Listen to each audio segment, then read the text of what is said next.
Debout Congolais, unis par le sang, unis dans l'effort pour l'indépendance. Ensemble, défendons la patrie et gagnons cette guerre insensée du M23, appuyée par l'armée rwandaise. Batela Ekolo, Bendele Koyate.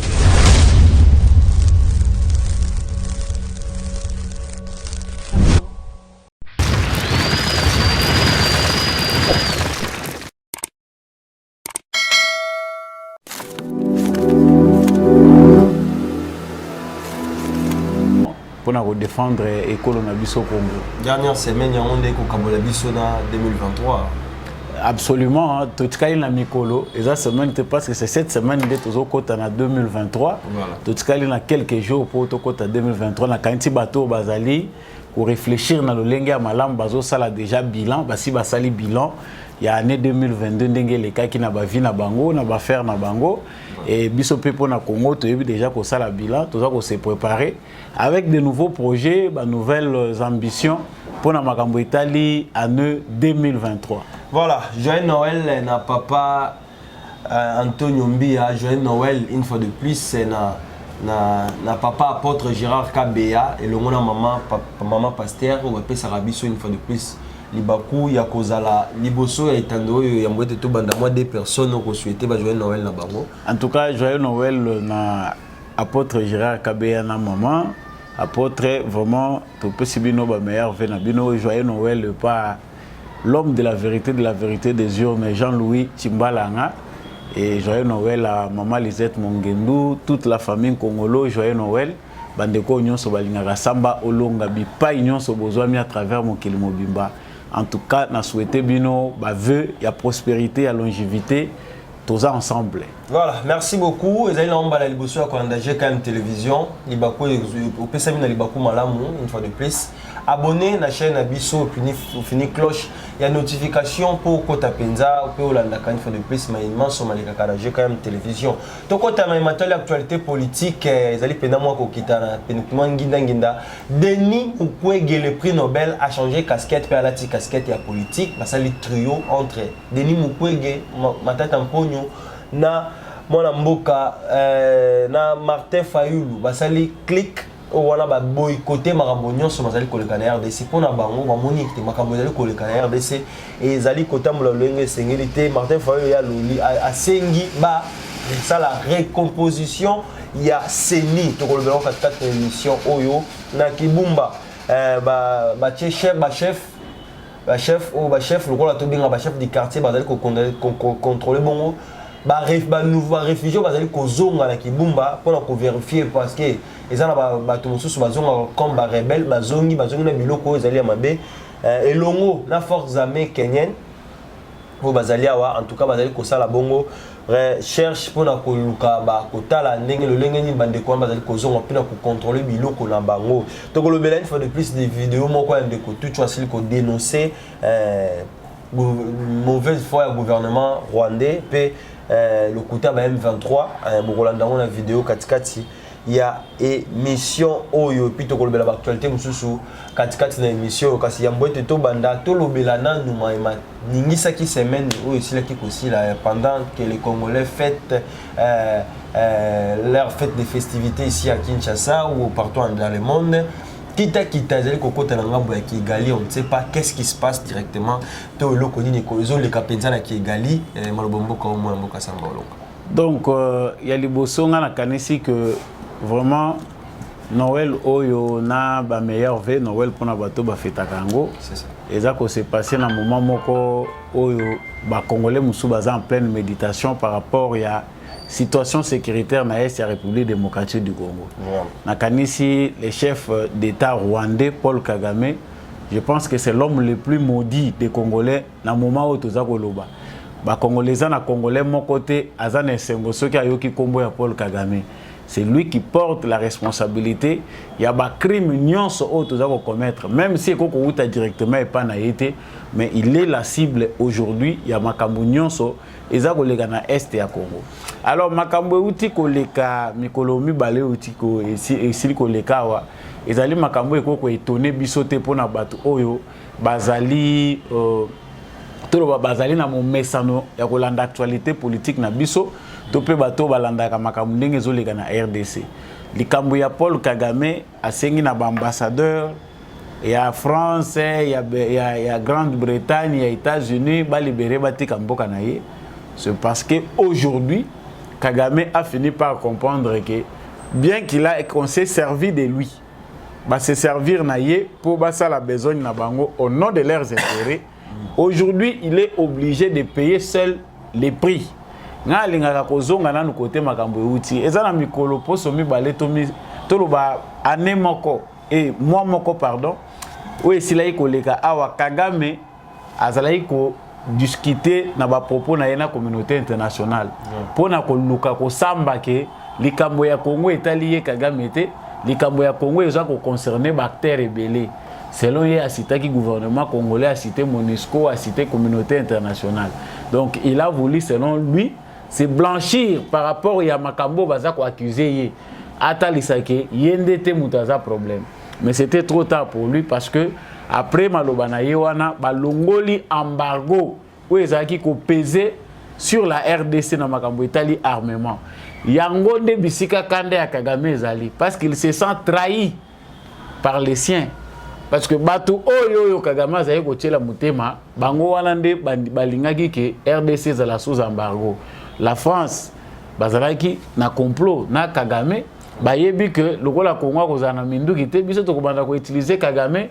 asa la caravage na ye pendant ce temps nous faisons notre pillage ba pays ebele ndenge na mesana ko lobango mingi bayebi complot wana mais pression diplomatique ya président Félix Tshisekedi pression na détermination ya ba congolais nyonso en général et sali était balongola embargo wana voilé ou ezaki ko peser sur biso pour décanter situation yango ezangisi ndeko Kagame pongi na banda ko loba toujours na plateau na yo akimoni ndeko Kagame azali muto akomi ko kende na suka bandeko na mususu balobi te il faut kozala ke batoloba ki Félix Tshisekedi diplomatie aza ko mema na Congo président moko te uta Congo eza Congo et salema mutu moko te comme président de la République a mema diplomatie et comme na niveau wana lelo toza ko loba oh Kagame aza kosala c'est ça l'élite de son départ parce que communauté internationale jamais okobunda nango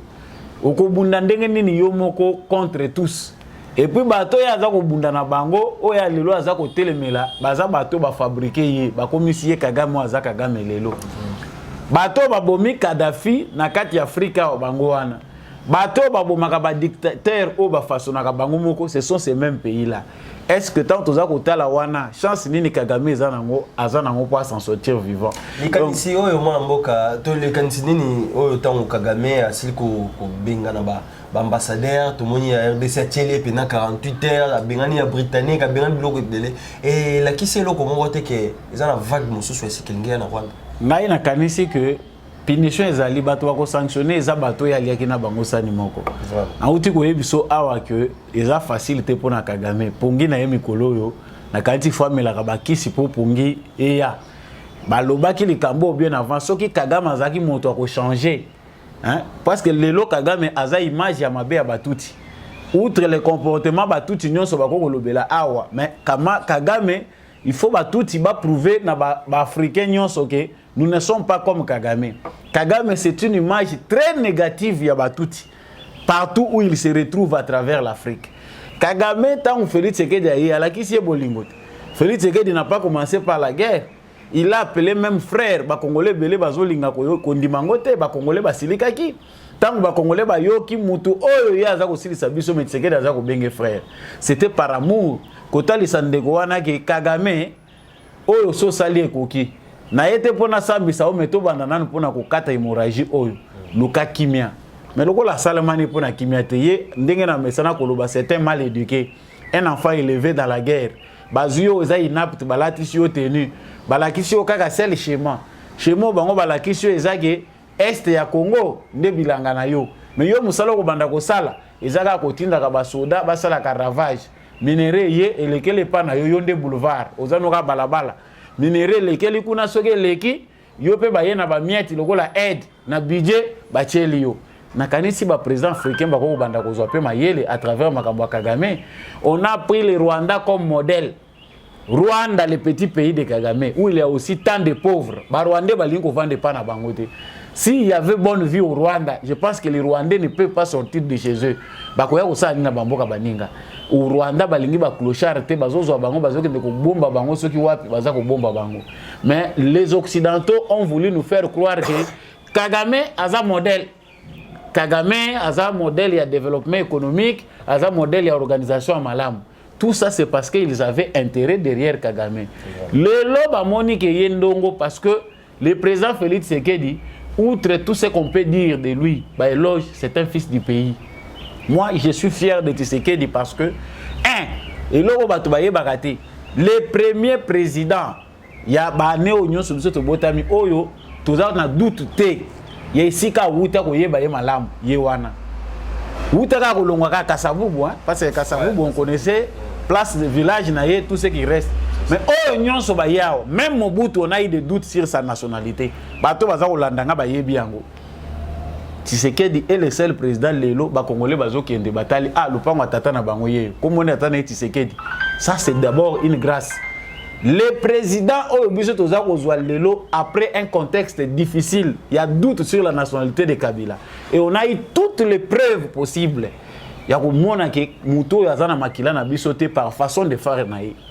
Joseph Kabila, non seulement silence au Batumusu Bazakou charismatique, mais ce silence-là de lâcheté nous a ruinés. Bano Babotamina Tango Kabila Bazaka na stress, Bazaka kanda kanda.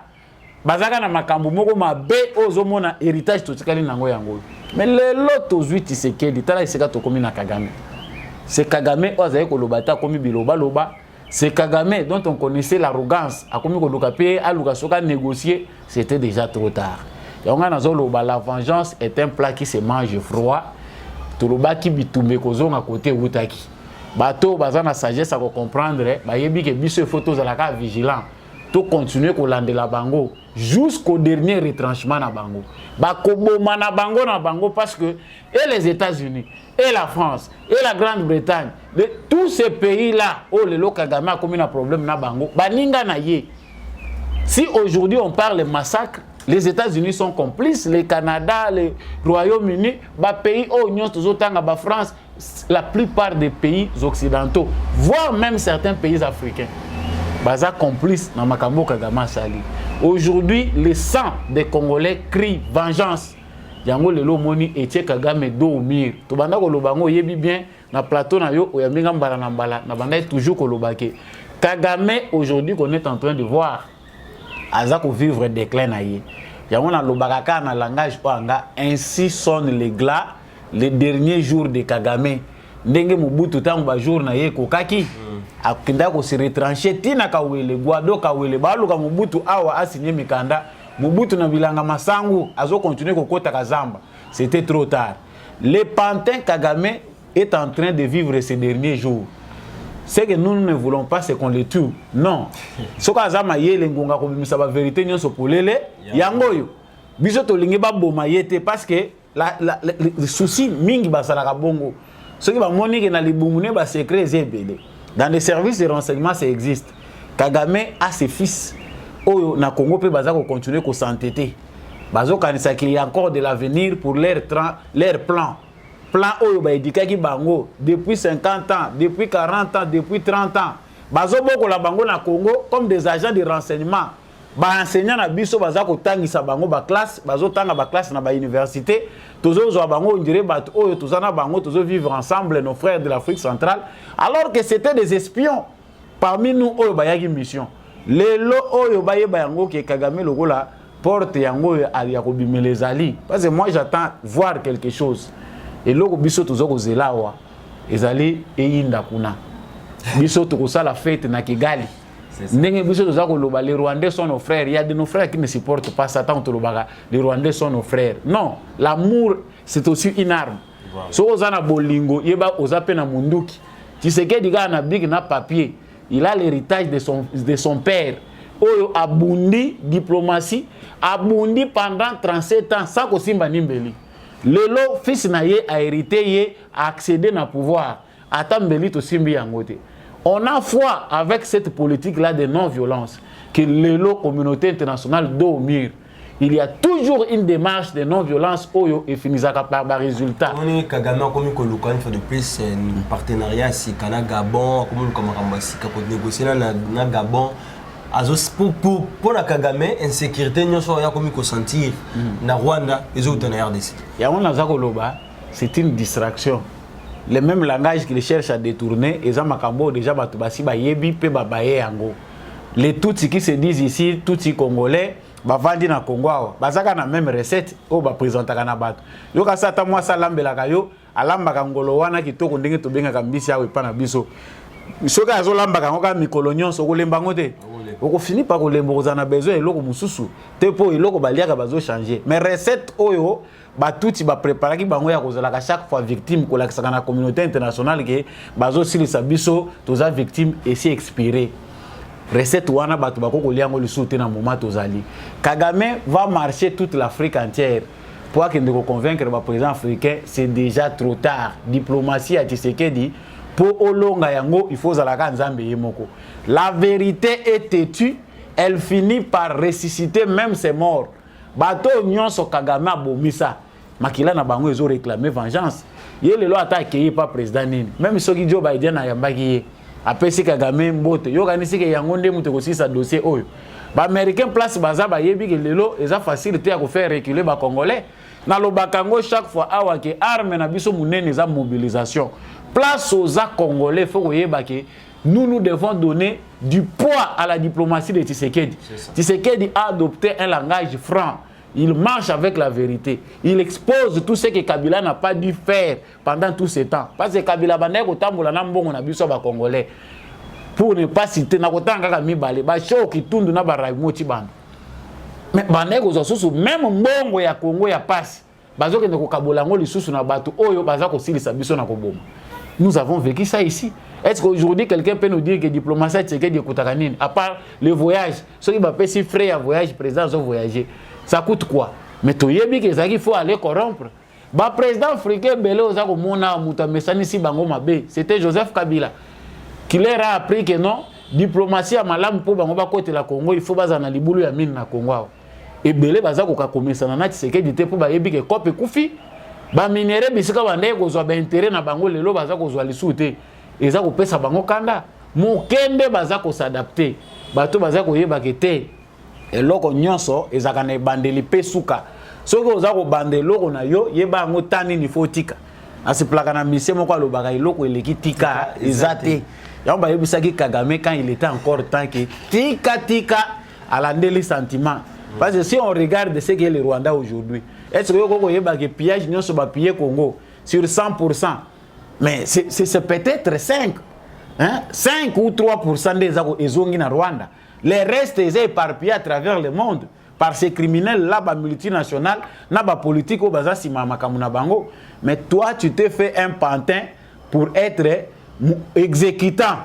Il y a bateau yo baza na plan na bango ya mabe. Yana zolo bagi bande ko na biso batuti, basala déjà ba club ya rédemption.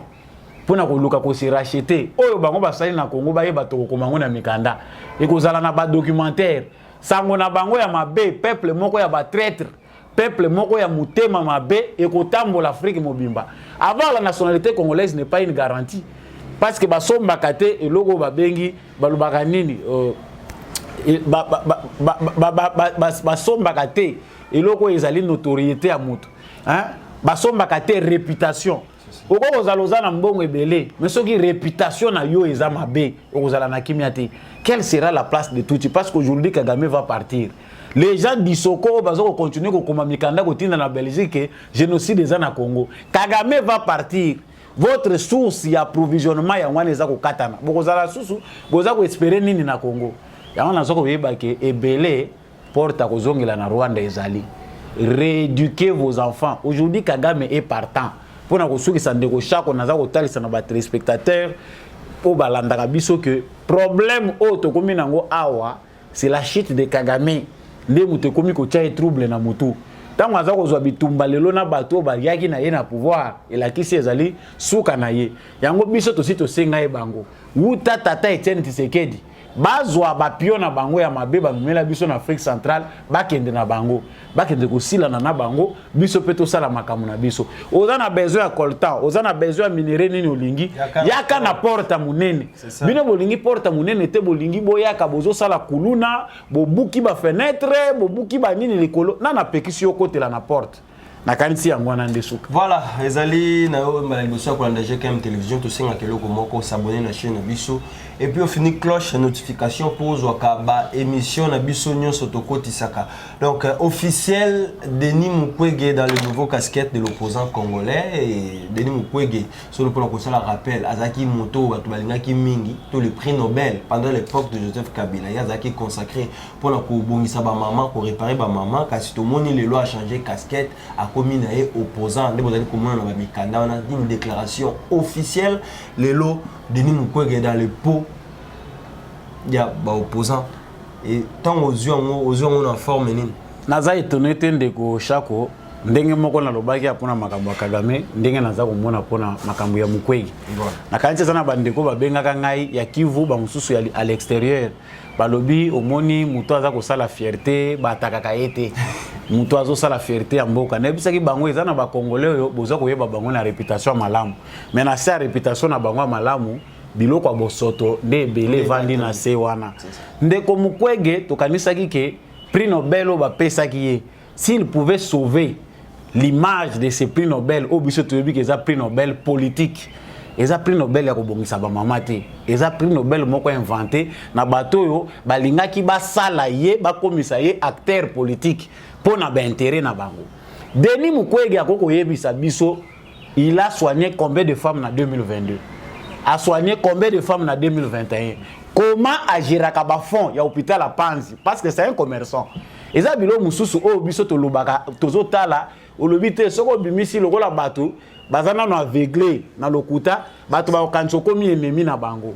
Denis Mukwege fait son business sur base de ces femmes là outre casquette ya politique aza ko luka kolata dernièrement soko landi ba activité ya Panzi hôpital na ye o aza ko lobaki baza ko linga ko nuire ye na makambo etali fiscalité mais Panzi c'est un commerce parce que mbongo yo eza ko kota na compte ya Denis Mukwege pour cet hôpital là hôpital wana ko za la bongo te na kanisi basi ba ko za le belé mais est-ce qu'il peut avoir le courage aujourd'hui de nous montrer mais lokola ba français ba échouaki ba européen en général ba échouaki na plan ya Lamuka na 2018 peut-être les Congolais qui ont la mémoire courte ba ko banda ko landa makambo ka lelo j'étais étonné en 2018 comme certains Congolais il y a constaté que Denis Mukwege a été cité parmi les politiciens. Ce n'était pas un hasard.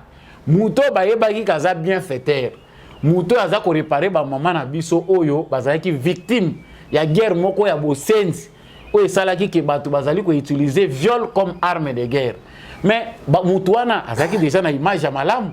Baza ko yeba Denis Mukwege le sauveur, ba maman bayebi bien na Kivu ke azali tata moko malamu ya boboto. J'étais surpris que bakei makambo ya Lamuka muto ya acteur politique te azala cité comme muto yo bazali ko préférer comme président ou ya ko diriger transition na Congo. C'est de là que vient l'aventure Mukwege. Mukwege est parmi les politiciens oyo bazalaki ko fabriquer bango na Union européenne na quelques américains mafieux pona ko chaye à la tête du Congo bako ki sa plan na bango. Dieu n'a pas voulu de ça parce que même Martin Fayulu a bimisa ngona munoko na ye kokanga ya Martin Fayulu na Denis Mukwege uti wapi parce que batu faut batu na ka ba origine ki kamadere uti wapi mais c'est ça à partir ya COP ya Union européenne makambo fondation Mo Ibrahim Denis Mukwege pa yebi yango c'est que na kata lisanga ya Mo Ibrahim Kagame azana kati Mukwege pe azana kati Fayulu azana kati ba Moïse Katumbi bazana kati ndeko bemba bimisaka pe ba vérité mususu papa bemba kokanga ka munoko te ezate lo yo katisi lelo ye na union sacrée komi pime na fatindo koma baba non ozela ka ba élection makambo eza ko loboma na mboka eza pe makambo eza mutuya Jean-Pierre Bemba de vérité il peut dire ça aux Congolais pour ba Congolais ba yeba makambo nini evandi na libumo Mukwege lelo Mukwege ne vient pas dans le néant c'est un plan raté en 2018 Mundela lingaka perte te biso mtozo mona ngo lelo me Mundele alingaka perte te a investissaka kaka poazwa intérêt na ye mbongo bachelaki bango na 2018 ekendaki perte toyebi ndenge nini ekendaki Mukwege oyo ba préparer que si transition yé to koluka troisième voie to yebi ndenge mbilinga kota ki ba musuba lobi mosengo ba musuba lobi ete mosengo te ba mususu boye ale baye ko bimisala biso te Fayulu mutu baza ko pona kuna Fayulu abimia lobi te tozalaki déjà tosi to yokanaki que to kende transition moko ya 2 ans sans Kabila Denis Mukwege akozala président pour une durée de 2 ans après to organiser ba élection congolais musa ko bosana. Parce que ceux qui voient habiter côté Wanande Fayulu déjà baïbanaki na Mukwege. Pour ceux qui voient aujourd'hui Mukwege comme un prix Nobel de la paix, sachez que chers Congolais, chers compatriotes, vous avez été trompés. Ngana lobaka ngona fongolaka parce que vérité ba bombaka yango te. Naza awa na sanduku te na mutema poto bombaka makambo ya boyembo ke continuer kokufa na ba pantin oyo ba kobanda ko utiliser. La France a inauguré école bazuba mimi Mukwege bake ko lakisa école na lobaka ngona émission moko na GCAM école baza ko inaugurer batie na kombo ya baza ko baptiser ngona kombo ya Mukwege ba salle ya minene ya conférence baza ko baptiser na kombo ya Mukwege. Qu'est-ce que la France a comme intérêt derrière cet homme? Olandi ba médias français baza ko luka image ya kitoko ya Mukwege. C'est l'homme honnête, c'est l'homme le plus considéré des Congolais. Pourquoi? Parce que bactère politique congolais, bactères politiques européens, bah, on a besoin. Il y a ba mukala na bango na Congo. Oh, bah, qu'on peut utiliser facilement. Le rôle de Fayulu ne représente plus rien na balance politique. Il faut baza na batu oyo ba yebike ba koki ko aider bango lisusu ko lezwa ko ya. Yango moni bazu Mukwege batie na scène. Mais ndeko Mukwege a commettre erreur. Tala ndenge parce que calcul wana okoko sala ngobongo te. Pour voir que ce n'est pas un politicien, comment tu peux quitter directement des docteurs à Balamoko comme ça la déclaration politique? Tolobaki wa keboma panzi sala parti politique ndeko Mukwege. C'est plus simple parce que les Congolais ndenge tozali soki ya solo pe Mukwege ngwa za Congolais. Congolais nyonso aza na droit à partir à 25 ans selon constitution ya biso. Ko sala parti politique na ye. Okoyi ko senga yango po sali. Comme ça, au lieu qu'on sera Congolais derrière l'hôpital, au fond, no kaka parti politique. Comme ça, Batunion Sobayebi que Denis Mukwege a un parti politique, il est conséquent. Et parti politique à Denis Mukwege a ami n'a décidé à Martin Fayulu. Au lieu de tromper toute une nation derrière casquette politique, il a pris Nobel. Etienne Tshisekedi a bondi 36 ans. Celui qui a dit la clandestinité, c'est près de 40 ans. Il y a lutte non violente. Tant le tata wana paix à son âme. Attendez à Simbati. Arme naye c'était son peuple. Peuple pour revendiquer ba droit na bino. Papa oso monaki ba européen ba pesier prix Nobel de la paix. Mais bazu prix Nobel o baza ko sala la publicité nyonso awa. Bossana France 24 ndeko, Bossana TV5, Bossana RFI. Ces médias-là sont au service des Français. Baza ko fabriquer bactères politiques au bango balingi pour na intérêt na bango. Voilà pourquoi ils peuvent faire cette publicité. Déclaration bango baza ko sala, ils a coup d'épée dans l'eau. Le train a déjà démarré. Kala. Ndeko chako naza ko yebisa yo bango na kala bande ko seka bato, ba kabilise bando seka bato fort. Et tiens tseke boye élection lobi na lingi recensement, na lingi identification nationale et salema. Toyoka ki boyete na San City. Balobi papa, so ko diembela te train CD et démarrer. Les lots bango baza cirque théâtre bazo sala cirque wana parce que baza ko sala ngo pona ko justifier l'art côté utaka. Pour ce que justifier te au même ngambo. Partout, ce que za corrompu moi makelele faut ezalaka. To mo na bandeko na biso na Congo. L'art parti politique bazi ba pesi bino papa kabole libino azi la bocha makelele. Rendement retour il faut ezala. Na yebike Mukwege azana ngambu, Fayulu azana ngambu, Katumbi azana ngambu parce que bore rataki na 2000 wana 2018 na minute za kozonga. So totali Congolais mayela yebike carte wana yango bazozongisa. Naza ko dénoncer ngo tout le temps. Le carte électorale est ko changer presque té pour na 2023 awa. Mais loko eza e pesi bango kokoso. Eza Tshisekedi. Mundele que ça soit Mandela, que ça soit européen, que ça soit américain, le monde entier connaît que Tshisekedi est incontournable. Élection à solo à Tabaponi en commune au Mukwege zo kanchakaza préféré à gagner en côté. Parce que Congolais zaka zo bati, dès que bande ko kanisa. Ils ont aveuglé très longtemps les Congolais. Le lumière yé même na mboka bato ba kanisa sous ne quoi à époque à Kabila te ça Mukwege dans le savoir Fayoulou doit le savoir ba congolais bazoba o bino boye bagi na kala baza sous bongote lelo même en alphabète ceux qui a comprendre que Tshisekedi m'a apporté quelque chose mais il peut déjà constater que ouverture moko yé à travers Tshisekedi et bato baza kozila Tshisekedi na libumu na bango mais déjà ba bénéficier de loko moko important o ba bazo mona te Tshisekedi amemeli bango yango pona koloba basala carte na bango malamu. Nous savons qu'aujourd'hui, sur base de ce qu'on voit, le travail de Tshisekedi est visible et palpable. C'est un homme d'équité, aza mutumoko ya justice.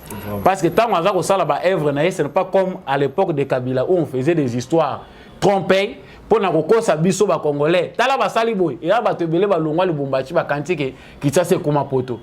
Batu musu bazo kende Lubumbashi ba kantike na Katanga Kabila ndazo sa makasi kisasa so etoni nde toni bweza batu musuba yaka lokola bado batu musuba yaka lokola ba observateur na ke kota na kisasa ba bien comment lokola poto Jean-Marie Kasamba est pour quelque chose à partir là ba image à lokuta bande ko yela biso mais aujourd'hui partout à travers la République démocratique du Congo même ceux qui ya moké tozali komona keza ko salema pona bato nyonso na toute l'étendue du territoire national. Ce qui est allé dans la province, c'est que les informés dans la province. C'est pour dire à tous ces gens-là, parce que je ne peux plus les appeler frères. Les lots dans Ali fiers, que bientôt là, l'ONIP va nous aider à l'identification. C'est ça. Tata na yo, nani, maman na yo, nani, bakoko na yo, banani, bakoko ya bakoko na bino, banani. Comme ça, toza la mission soit l'aise, to yebani qui est qui. Bato belé ba pekisanga parce que naza koloba awa likambo Mukwege. Likambo identification koza likambo. Maman na likambo. Po tozo ba Mukwege. Est-ce qu'il est congolais? Bato musu ba yebisanga awa parce que comme je n'ai pas encore bien vérifié. Bato belé ba yebisanga yi. Ba yebi Mukwege très bien. Comment il est devenu congolais? Bato te parce que ceux qui bino muto azana binote, azana Tshisekedi te a kominani eza likambo kote la Tshisekedi te le Congo a été infiltré à haut niveau. Ce qui a solo baza bango ba congolais Mukwege à l'est du Congo. Comment peut-il sauter de la société civile pour devenir acteur politique? Acteur politique. Si quoi il y a que kuna des ordres za na Kivu, ça c'est une identification. Et quoi intéressé il était. Martin Fayoulou on dit qu'il a des ancêtres sénégalais. Il nous a pas jusque là prouvé parce que tu as ko landela makambo belé. Natanga boy bana classe na bango ngo peto zo mona bango te akufa bango nyoso bakufa préface à la kate école pe tozo ba pena malamu te ba misa ba document mais muningo baza ko loba non il n'a pas étudié ou azaboy ba école ya saleli parcours à l'intérieur awo nyoso ba yebi ke ba trace ezali ki atanga wana baza ko lobela likambo mama Denise Nyakero batu ba lobi mais soko okei ozo trouver ba trace. Et ça, on l'a accepté au pénal sur la ZAC congolaise. Voilà ce qui se passe, voilà ce qui se passe. Et on en parle aujourd'hui, tout le bel Alikambo. Et tali bloc, tu es bien en bloc bis ou comment, tout le monde dit, Matata Tampon, docteur Mukwege, na Martin Fayba, même langage. Mais si on revient bien, docteur Mukwege, Azali, bateau, Batelemelaga, Matali, projet Bukangalonzo. Atelemelaga était. Ah voilà. Mbongo ya Bukangalonzo sengela ki ezonga. Le tomoni a sangani na toloba muyibi. To bien Matata Tampon muyibi parce que jusque là Maramba Bukangalonzo clarté zaliti. Mais y'a tout ça retourne. Yo docteur prix Nobel de la paix. Avec tous les respects, prix Nobel de la paix. Homme respecté, les plus honnêtes du Congo. Mais ok au sanganana muto alingi ko sambate. Pour ce que kaza voleur, c'est peut-être trop. Parce que balobi que muto nyon soit accusé, azana na présomption ya innocence. Si on la minute yo lokola oza déjà na présomption ya innocence au misali que yo pona yo okoko sambate. Matata ponyo alingi ko se soumettre na justice à Congo te. Alobi azali justiciable te. So muyibi ya modèle wana yo oye olobi prix Nobel au sali déclaration. Obi ndeko ezali bombe hein? Déclaration de Batubazo Monango et Loko ya Pete, qu'est-ce qui fait que quelqu'un de la société civile comme Mukwege puisse se retrouver automatiquement dans un bloc avec Martin Fayoulou? C'est quelque chose que Basala Kabarenyo, Banda Kala, le londe bimi polele bazaka déjà lisanga moko. Et ce sont ces mêmes personnes. Yanga na ko loba congolais a eza pona sukisa. Pona moni to ko ya ko loba mingi na makamusu eza yango te. Congolais sala keba copie ya Mukwege oyo batu musu baza ko loba ngo batu babenga ngo acharnement. Mukwege ne veut pas que la guerre se termine. Pourquoi pe ko sila? Oui, Mukwege alingi te que guerre et sila, Mukwege alingi que guerre continue kozala kuna. Parmi bato balingi secrétaire lingi on pas que ceux qui guerre et sila copé et koufi, Panzi et koufi. Donc on comprend que Panzi loin d'être un hôpital, c'est une diversion pour Mukwege à continuer ko s'enrichir na ye, si possible à kokisa o ezali ba illusion na ye ya kokota na scène politique au service des Européens. Union européenne na kanti ke lelo to koma ko loba mukilo mbezo landa biso bande ko bolanda biso na lingala na poto bo traduire bo yebisa bango ke tant wana ezali susuti porte wana o bango banda ko kota facilement na Congo et kangami parce que bilo musu to ko loba kango boyete mais toza ko na courage ko loba ke aujourd'hui le Congo appartient aux Congolais to ko tuna na mituna ya malamu tangu biso to ko zala identifier makamunyon se zongi tout droit. Comme ça, tu retournes dans biso nyonso aba mususu bako disparaître wana bako kende wapi. Il y a des gens qui vont quitter. Ba bengani bango na mboko oti. Nazolo ba eza prophétie. Mais ça na bato bako kima mboko ba sans que ba bengana bango. Ba se retrouver ba exilé alors que mutu ba forcer l'exil azate. Déjà bazali bako kanga bisaka. Tant bora touro baza ko préparer ko échouer, ba exilé bako zalebele. Ils ne reviendront pas. Yango na ko pesa bango dalibaya. Tant tozo que une élection candidat tel RIP candidat tel RIP, retour interdit au pays. Ole yaka kwa mbure biso, vanda no pe libanda ko yaka su awati. Voilà, en tout cas, bon mboka fungola misu ngonga ya changement ezali déjà parce que tozali ko mona ngo, ezali palpable. Félix Antoine Tshisekedi derrière le pouvoir, on a traité tout mot, na bambo nyonso, bubenga qui accepta qui. Mais avec le temps Congolais comment qui n'a pas ça le baquet décembre yango tozo zela ba soso mais lelo Congolais ça pas ça le bango te Congolais la sunzala te Congolais Canada le la ginzala Congolais si ko le lanzala te parce qu'à comprendre et si ko moke zala ki et si ko moke comme pe si ko moke comme na niveau à kokende et ça magité vers 2023 2024 2025 la RDC a kozala na audacité à makasi na monde entier ce qu'on lobby likambo a ko exiger et ko salema parce qu'on a tout peu porte RDC ba ko rappeler na moto nyonso eza ko kangamate ozala même yo mona mboko ozala libando ozala entrepreneuriat ozala moi eloko moko likanisia malamu yaka kitala mboka bakoyamba yo bokechu kuta changer baloba bokechu abongwani na lobela bandeko na biso nyonso bazali na Congo bapesa ki lancement ya matali mapolo mboke ndeko zo ba carte d'électeur mais le domoni Martin Fayulu azali ko senga recomposition ya CENI au moment où batu baza ko kende ko s'enrôler moi mboka samba olonga likambo eza ko lekela moi batu. Bon, ndeko chako na kanto au toucher point moko eza très capital. Ba pion, ba missionnaire, ba agent ya désordre na politique à Congo, balingaka élection à malamu te. Balingaka ordre te, désordre. Ceux qui bino pesi na ba caprice na bango ya lokuta, ezali nde po ba distraire bino na ba objectif ya nation. Ce qui s'est passé en 2018, le même type de comportement affiché par Martin Fayulu et ses amis, Yangwande Mouteza eko se répéter lisusu. Lui n'a pas besoin des élections parce que Martin Fayulu a yebi que te akokufaka akotikala ne ko gagner ba élection te. Mais pour accomplir la mission qui lui a été confiée par les malfaiteurs qui sont dans l'Union européenne, il doit faire ce qu'il est en train de faire pour préparer le chaos. Chaos ekozala nango te, mais ils seront encore là pour contester. Talaka ka contestation a Fayulu les obandangongani.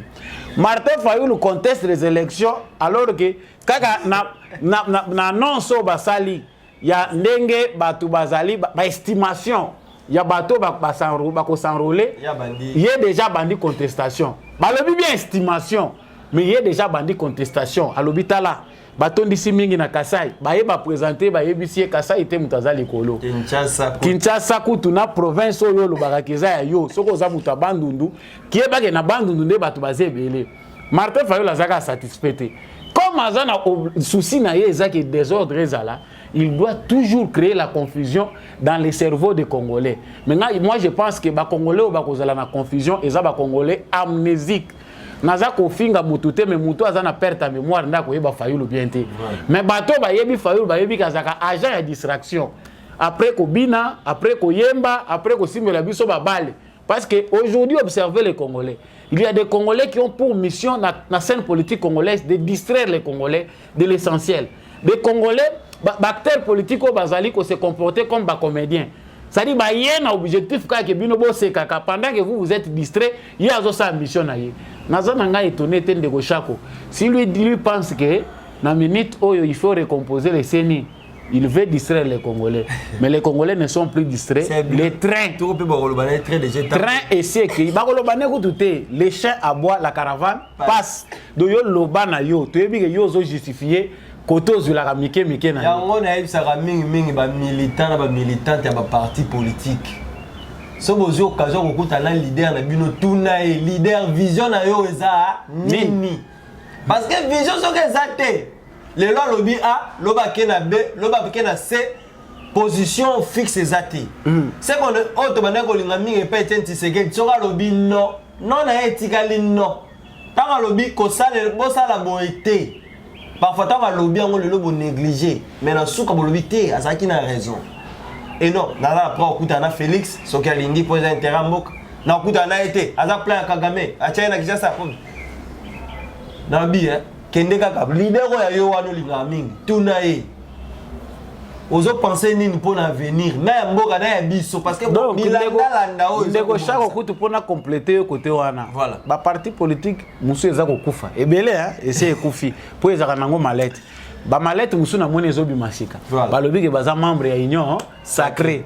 Papa moko ndeko moko na poto na je préfère taire les noms. Ayebisa ngabi andeko baza ko solliciter nga na parti politique moko.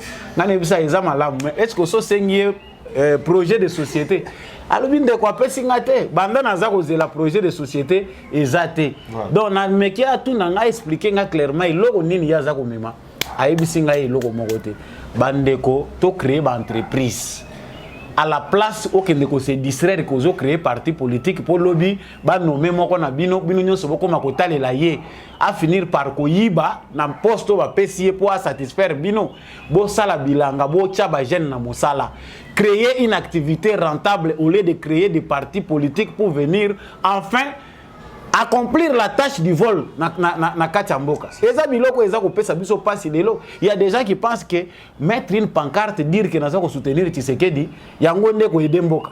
Ce n'est pas ça. So yo ozo ko aider mboka te bati ona fonction oza ko yiba mboka. So ko kansake no so ko komi olobi ke Kingandi soutient le chef de l'état nde oza ko aider mboka oza ko aider ne lokote. Mentalité na biso peso ke eza ko changer eza malamu pour être makambo ba ko avancer. Merci vraiment, merci to komi to le belal kamot fo de makambo ko ka kibumba to moni bongo force armée kenyenne au bas misile ko tia en place bazali bongo na contrôle même yaba déplacer bazali ko zonga na place na bango parce que abande wa bika lisu likolo ya lisu parce que beya bato mususu ko zonga zongi na munduki mutuzo zonga zongi na boy likantiwa no zuya ngonde nto ya mbia ngonde. Bon ndeko chaque na kanisi que il faut bisognos tous à la vigilance parce que tu as vu que méfiance est là depuis dès le début. C'est ça. Biso ba congolais to sepela qui mais gouvernement na biso engagé qui biso parce que tous a peine obligation sur le plan international. Ouais. Alors biso o to zali ko sala ezali sur recommandation pour une dernière fois na Nations Unies o bazali ko parrainer processus wana. C'est-à-dire que tolobaki congolais à la vigilance parce que nyonso ya mabe e ko kwea kuna au nom de la force régionale, au nom de quoi? Communauté internationale, Nations Unies, base à la conséquence. Parce que Toyoka qui baza ko lobage M23 babimi ki bumba mais bakei ko sala tour. Babaluki bakei ko luka ba zone mususu bakemi ko kanga makuna. Alors bango balobaki na biso ke au cas oyo bakoboya ba désarmer bango bakosala ngo de force. To lingi to mona application immédiate ya oyo elobamaki na Nairobi pe na Luanda. Parce que balobaki que en cas où batouana bakoboya ki bakitsa mandoki te il faut basalela bango na force force régionale et kosala yango ndem très important mais pour les restes na yebi que ba congolais belé baza ko mituna qu'est-ce qui fait que baza ko boya par DC azala bisika oyo bango bazo contrôler olandi ba M23 bazo lo ba ote biso so se retirer to lingite FARDC aya wana il faut que la force régionale a ezala FARDC so ki aye tout monde on dirait azali na ba population ya za ko privilégié ezali lokuta gouvernement na biso abunda makasi na diplomatie présence ya ba militaire na biso ezali très nécessaire présence ya ba militaire na biso ba agent na biso à sécurité na ba zone wana nyonso ezali na tina l'important on azali ko lancer na bande ko ezali te biso so to za na ba experté parce que ce qu'on tali na ba réseaux sociaux autozali ils en a bateau baza ko s'improviser en expert. Nous devons avoir confiance en notre chef de l'État ou à ko engager République démocratique du Congo mais sans toutefois annuler la vigilance. Il faut vigilance ezala toujours là. Biso ba congolais nde toza lisu ya liboso pona mboka na biso. Service ya renseignement ya liboso ya mboka ezali citoyen ya mboka wana. Donc o ezali ko salema na kanisi ke armée na biso ezali petina ba déployer bango na babisika oyo présence ya l'état ezalité pour être ba paya ba ko salela biso musalo esengeli kozala oya biso. Pour le reste biso tozali ko senga na Nations Unies président de la République ayokaka gouvernement baza ko yoka ba yebisa bango clairement que les Congolais bazali na besoin moko pressant ya paix. Soki boye bolingi bo banda ko s'éterniser et comme bino mutu ko mokabola loso et comme bino mutu ko mokabola madesu wana biso tozana ngo besoin te wana komika ka MONUSCO bis na cadre ya ko s'éterniser sur le sol congolais pour pas piller biso. Toute la vidéo ndeko oyo azali tuti bongo ya lobaki par rapport à discrimination bazali ko lobela o M23 azali ko kosa makambo asi bongo ko dénoncer bango tolana. Bonjour mes chers Congolais, mes chers compatriotes congolais. Et je suis à Goma, la ville que vous voyez derrière moi c'est la ville de Goma. La fois passée je vous ai dit que le M23 sont les menteurs parce qu'ils ont déclaré que les Tutsis de Massissi sont enfermés dans les églises et les hôpitaux. Et je vous ai montré que c'est faux. Et aujourd'hui je vous dis que il y a 3 ou 4 jours au Rwanda, les réfugiés congolais qui vivaient qui sont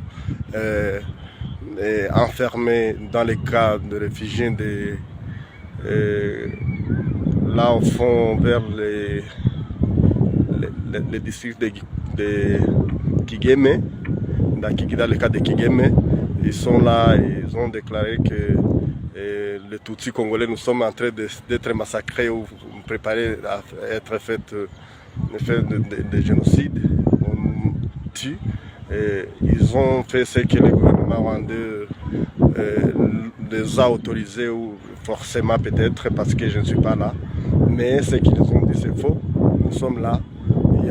C'est pas moi un Tutsi seulement qui existe ici au Congo. Nous sommes beaucoup nombreux.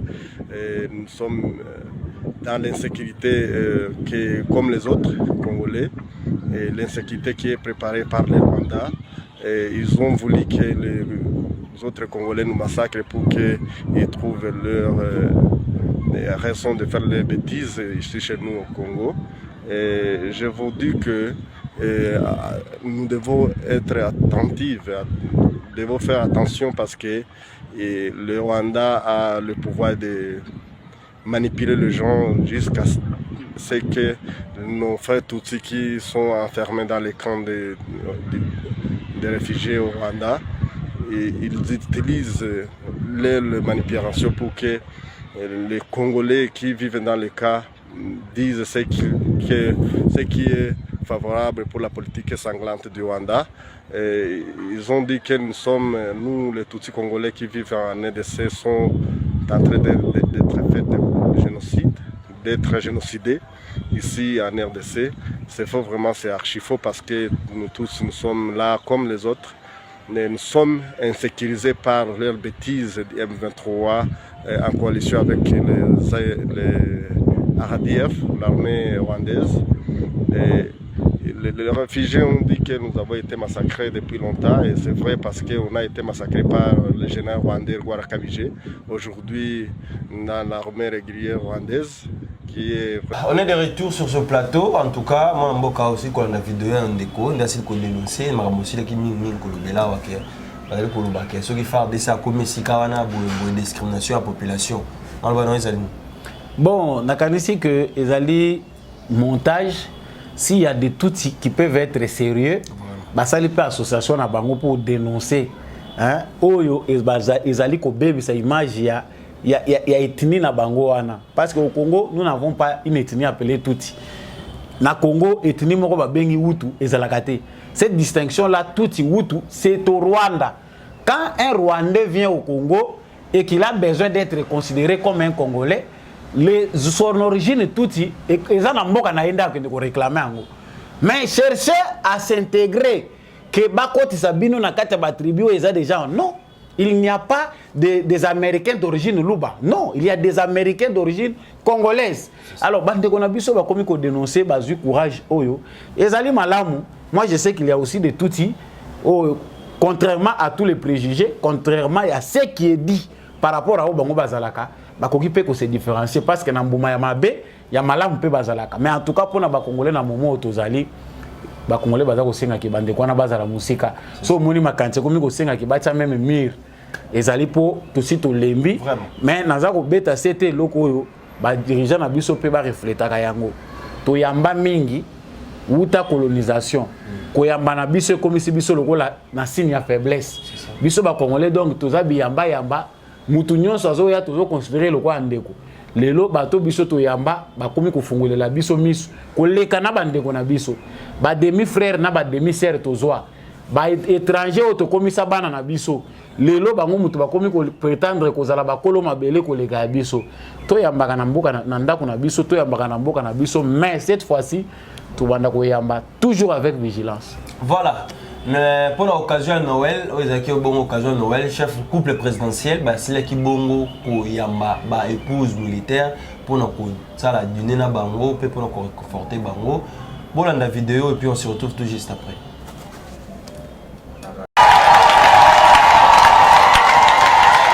Il est 16h50 quand le couple présidentiel arrive au chapiteau de la Cité de l'Union africaine, cadre choisi pour le dîner. Les invités du chef de l'État et de son épouse sont les conjointes des militaires dont les maris se trouvent au front à l'est de la République pour défendre la patrie contre l'agression du Rwanda sous couvert du M23. Ce tonnerre d'acclamations qui accueille le couple présidentiel traduit l'immense joie de ces femmes qui trouvent en ce geste généreux du commandant suprême un réconfort et de l'espoir. Occasion pour le président de la République de réitérer sa promesse faite à Kitona devant les recrues. Je ferai mien les problèmes des militaires et de leurs familles respectives, credo du président de la République. Nangai kaka na rappelé bino promesse o nasalaki liboso mapinga na biso tant na kende kotala ba recrue ya sika na Kitona. Na lobaki na bango tozali na respect monene pona bango pe bango batala kaka likambo etali misala na bango oyo etali mabota na bango ekomi likambo na ngai.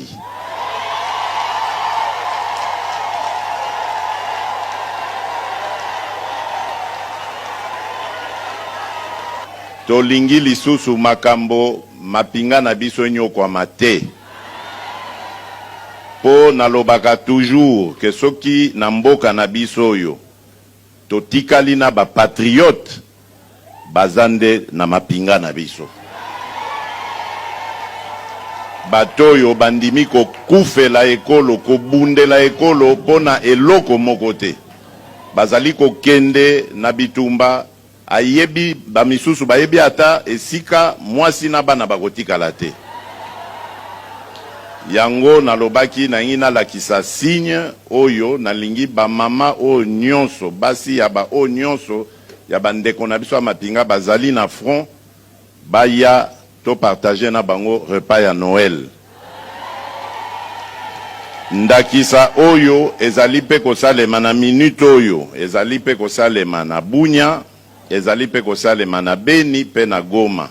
Moment de partage, moment de réconfort dans une ambiance de fête matérialisé par ce repas de cœur partagé en mode self-service. Une formule bien trouvée par le couple présidentiel qui laissera des souvenirs inoubliables à ces femmes coupé d'affection maritale pour une cause noble, au nom de la patrie et du serment, ne jamais trahir le Congo.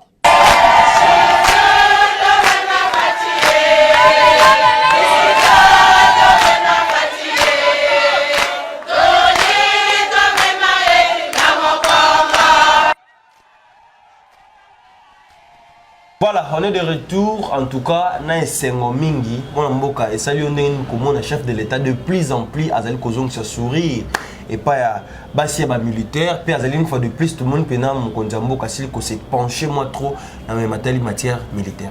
Bon, c'est un homme de proximité hein, ngana lobaka penda pour ngai na sina trouva déjà point clé na yaza que c'est quelqu'un qui partage l'amour, azana empathie mingi, c'est quelqu'un qui a beaucoup d'intelligence émotionnelle. Et en même temps, en même temps, il a ce sens-là d'un père, il comprendre la situation que Congolais traverser, même si l'État n'est pas encore à mesure de répondre, parce que ce Mboka est stable. C'est correct, le président de la République n'aura pas à donner la nourriture partagée avec Batouana. Mais ce qui les lois proche par rapport à sacrifice jusque là la nation n'est pas encore à mesure, il y a qu'à répondre déjà de manière claire sur les besoins aux militaires bazanango. Na kati mokondambo kazako bunda de sorte que les militaires na biso bazala vraiment bien équipés, bazwa ba soya malonga. Oui, que ça là que ba famille na bango ba envia kate militaire azamuta ko yinga na sachet viva te na wenzazo lokabilo ko somba osenga eza propreté. Mais en tout cas pour na mokonzi ekolo na vraiment maman première dame ezali sengo mingi to pesi bango longonya mokonzi nda azala kaboyi. Tozaki na mokonzi ya robot to monaki yango ndenga azaki robot ndike ya zana ba sentimate. Tango longwe na bokonzi ondire mamo ki robot wana isili bakoma pe ko lakisa ina bana mike mais tango zaka na bokonzi to bando luka makambo oza la pena kata batu do yo milaki biso lo kwa robot osekaka te oza soki oni oza na ba sentiment te mais le loto yo kaki alobaka le loto comprena pe ki azaka pena besoin ya batu botaka mandefu o etikali etali biso te. Voilà, te comme la suka ya émission oyo ya mbote to silisa émission na biso ya lelo makala insécurité totale général Kanyama en tout cas kota ngamba makala kuna kuluna ezosi la te timo kolo Noël kuluna. Pour Nambaïbatali, chef de l'État, son Excellence Félix Antoine Tshisekedi, message où t'es pas bandé qu'on a la commission. Oudjana, unité Oudjana, unité Gémi, bazali kosa la trouble makasi na population. Par exemple, le mot ba pesinga na commission na commission. Bandé konyoso toke na ba centre tozo ba carte d'électeur et qu'on a vraiment utile pour na biso d'attendre ma pour na kopona. Député nini olinga kota na parlement cette fois-ci les députés ta kota ke konimba jeune ba jeune bande konanga ba jeune c'est le moment pour se réveiller to tikeli pe ba mpaka tant trop o eza mutu bandai solo parler du peuple tikala na yena nzoto ata zate bobi ke kicho eza intel pendant ta mulai to la muka eza temps c'est que moi j'ai compris. Président de la République a mis na posa ko travailler dans la jeunesse. Mais absolument. Mais la plupart des jeunesse sont biso basila qui déjà ko bomango, ba eli biso zododo, ba eli biso agene, ba eli biso oui parce que les lots sont lobby. Ata mo gondambo ko tama ben seki bato. Et ça ba bato o bazali la potentiel. Mais ça bato mususu a mo la ndenga o bandela ta lobby te. Muso lobby e va lo bagala lingala za la ga biso biso nyoso. C'est ça. Pas le bana pour la souka ta ba juba pesi yo parole loba. Lipe matad lipe kitate et donc déclaration souke souki na libumuté mutu ya ngonde za base ya nyonso bande kolanga to lamuka moi mboka na zoksi malobe pa na pona ko citer l'émission moi dernière parole pe pour aussi cette émission aller donc na keka na même sens que yo pona ko réveiller conscience à jeunesse congolaise parce que au moni que mboka na biso eza trop jeune mais la jeunesse congolaise n'est pas assez équipée pour prendre relais ya mboka munene tozali Congo. Tout le monde qui banjé les multiples kozala na mboka na taille ya Congo pe na potentiel toza ko représenter devant le monde. Vraiment tozala pas si mingi si le Congolais n'est pas équipé mentalement et physiquement. Alors donc yango mutu ezali vraiment priorité des priorités. Le roi président de la République a sa confiance dans les jeunes. akoba na kosala ngo pona ko remonter niveau éducation à ba jeune culture na biso il faut ça la musala nango na yeba kutu komba ministère ya ki ministre ya culture te ministre ya jeunesse kutu na koloba nanga lisusu te mokolo ye moko chef de l'état alinga a nommé ministre ya jeunesse oyo azali akoko rapprocher ye na jeunesse. Je pense que ekozala malamu mingi mais jeunesse jeune oyo tozali lobi okoma vieux ba retourner yo pour sala ki nini tango zala ki jeune quand on a encore de l'énergie il faut certainement ko s'équiper na biloko ezali motuya komelaka masanga te melaka pe biloko oyo eza ko nourrir esprit po yeba na kokemba mboko soki ezongi sima mingi ezali po toza na bato oyo baza ko kanisa ke ya motuya richesse ezaka matériel. La vraie richesse elle est spirituelle eza na motuya mutu ba mboka mike lokola ba Japon eza ba mboka oyo evandika na bongo ya bato ndem dezo sala ke lelo pe batangama technologie na bango eza ko évoluer. Voilà. Merci mingi ndengo butanginga na plateau na yo na pesi ba meilleur ve encore une fois de plus na bateau tout balingaka samba olonga. Partagez les sourires, les bonheurs avec tous. Bisos tout aux a besoin nango soko sali samba olonga te sali la voisin za mopandi na yo. Merci beaucoup. Voilà, merci mingi na baiban so soutenir biso, merci mingi. Na maman Lisette Mongenou, le long à boire lui. Papa Jean-Louis, pourquoi pas la baïba sur la Narabiso. Merci mingi na apôtre Gérard Kabé, le long la maman Pasteur. Merci mingi na papa Antonio Mbia. Mbia, Mbia nous sommes à Londres. Vanille de Mbia aux Mbia, donc joyeux Noël, bonne fête na bino, beau fêter malamu. Ngai na bino, to kutani bongo mbalasi.